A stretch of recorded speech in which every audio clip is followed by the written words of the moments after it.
గత వారం రోజులుగా పొన్నూరు శాసనసభ్యుడు ధూళిపాళ నరేంద్ర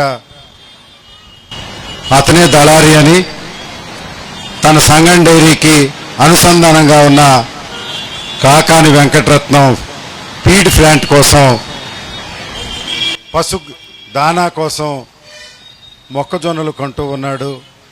మద్దతు ధర ఇవ్వడం లేదు, కొనుగోలు కేంద్రాలు తెరవనివ్వడం లేదని మనం ఆరోపిస్తే నిన్న వారు ప్రతిస్పందించారు. ఏంటయ్యా అంటే 2400 మద్దతు ధర కేంద్రం ప్రకటించింది. 2400 కూడా గతంలో జగన్మోహన్ రెడ్డి గారు 4 సంవత్సరాల పాటు నిర్విఘ్నంగా రైతుల దగ్గర కొని రైతులు పచ్చగా ఉండటానికి దోహదం చేసిన రేటు కాక మరొకటి కాదు. వారికి చెబితే నిన్న వారు ఒక ఛాలెంజ్ విసిరారు.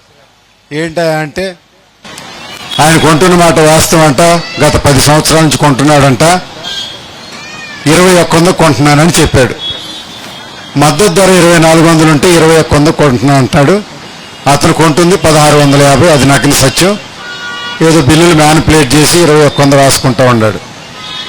ధూళిపాళ నరేంద్ర జగన్మోహన్ రెడ్డి గారు రాష్ట్రంలో ముఖ్యమంత్రిగా ఉండగా 2400కి నువ్వు జొన్నలు కొని ఇవాళ 2400 మద్దతు ధర ప్రకటిస్తే కొనుగోలు కేంద్రాలు తెలియకోకుండా తెరవకుండా పక్కన పెట్టి నువ్వు 2100 కొంటున్నానని స్టేట్మెంట్ ఇచ్చి తప్పుకోవాలనుకుంటున్నావు.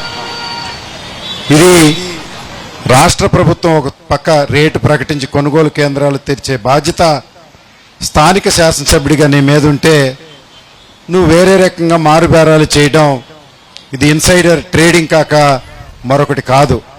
గతంలో కూడా చౌకగా మినుములు కొనడం, మినపసుడ్యుండులు చేసి సంగం డైరీ పేరు మీద అమ్మడం, మరి అక్రమ పాలు రైతులు పెట్టుకున్న డైరీని ప్రైవేట్ లిమిటెడ్గా మార్చి అక్రమ పాలు అమ్ముకోవడం, నీ ఇంట్లో వివాహ వేడుకలకు షామియానాలకు సేమియాలకు సంగం డైరీ డబ్బు మొత్తం ఖర్చు పెడతా ఉన్నావు. నీ తాత కానీ నీ తండ్రి కానీ సంగం డైరీ స్థాపించలేదు. ధూళిపాళ రత్తయ్య చౌదరి ప్రారంభించలేదు, ధూళిపాళ వీరయ్య చౌదరి ప్రారంభించలేదు. కోఆపరేటివ్ డైరీని నువ్వు సొంతం చేసుకుని అక్రమ మార్గంలో చేస్తా ఉన్నావు.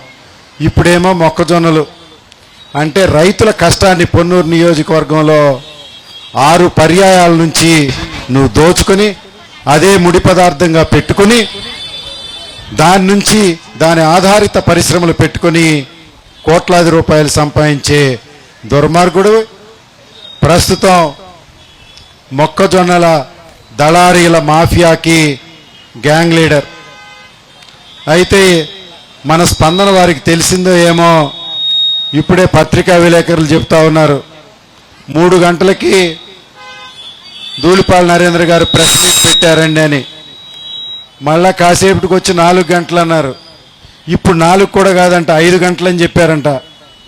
5 గంటలకు మీరేం ప్రెస్ మీట్ పెడతారు? దయచేసి మిమ్మల్ని ఈ శిబిరానికి ఆహ్వానిస్తా ఉన్నాం.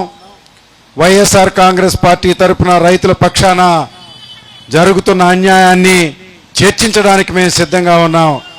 లేకుంటే మీరెక్కడన్నా సమావేశాన్ని ఏర్పాటు చేస్తే ఇక్కడున్న నాయకులతో పాటు రైతాంగం అంతా ఈ దీక్ష ముగియంగానే మీ దగ్గరకు వచ్చి వైఎస్ఆర్ కాంగ్రెస్ పార్టీ రైతు బాంధవులు కర్షకుల పక్షాన మీరు చేస్తున్న అన్యాయాలను చర్చలు చేయడానికి సిద్ధంగా ఉందని మీకు హెచ్చరిక చేస్తూ, ఎప్పటికైనా మీరు ఇన్సైడర్ ట్రేడింగ్ ఆపకపోతే ప్రజలు మిమ్మల్ని చేత్కరించుకుంటారు.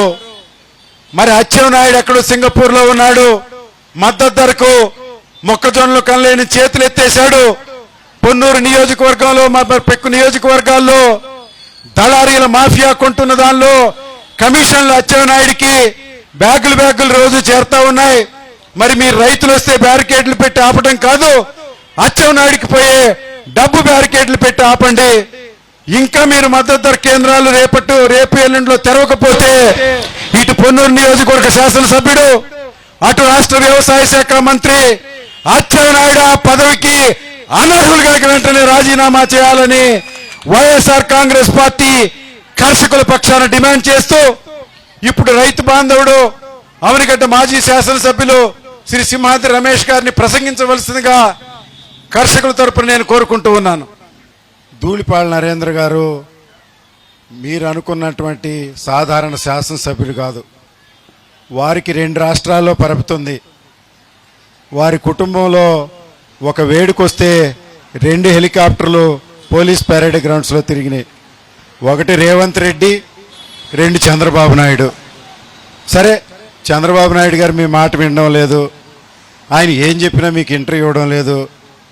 మొన్నేమో ఆయన కుమారుడు వచ్చి నీ కుమార్తె వివాహ వేడుకల్లో లేడీ రిజర్వేషన్ ఉందమ్మా, టికెట్ కొన్న రెడీ ఉండన్నారు అంటే నీ టికెట్ పీకేశారు. సరే, నీకు ఇక్కడ పరపతి లేదనుకో, రేవంత్ రెడ్డి నీకు సన్నిహితుడు. తెలంగాణ వ్యవసాయ శాఖ వచ్చి కొన్నా కూడా ఆంధ్రప్రదేశ్లో మాకే అభ్యంతరం లేదు. సో తెలంగాణ వ్యవసాయ శాఖని రేవంత్ రెడ్డి గారిని ఒప్పించి వారు ఆల్రెడీ కొంటున్న 2400కి ఈ రాష్ట్రంలో కూడా కొనిపించే ఇన్ఫ్లుయెన్స్ ప్రజానికేసం వాడితే మీకు మంచి పేరు వస్తుందని మనవి చేస్తూ, మరి ఇప్పుడు పల్నాడు నుంచి ఈ కార్యక్రమం పట్ల, రైతుల పట్ల ప్రత్యేక శ్రద్ధతోటి, ప్రేమతోటి వారు పడుతున్న కష్టాలకి సంఘీభావం తెలియజేయడానికి ఇక్కడికి వచ్చినటువంటి సీనియర్ శాసనసభ్యులు, మాజీ విప్, పల్నాడు జిల్లా వైఎస్ఆర్ కాంగ్రెస్ పార్టీ అధ్యక్షులు శ్రీ పిన్నెల్లి రామకృష్ణారెడ్డి గారిని ఉపన్యసించవలసిందిగా మీ తరపున నేను కోరుతూ ఉన్నాను.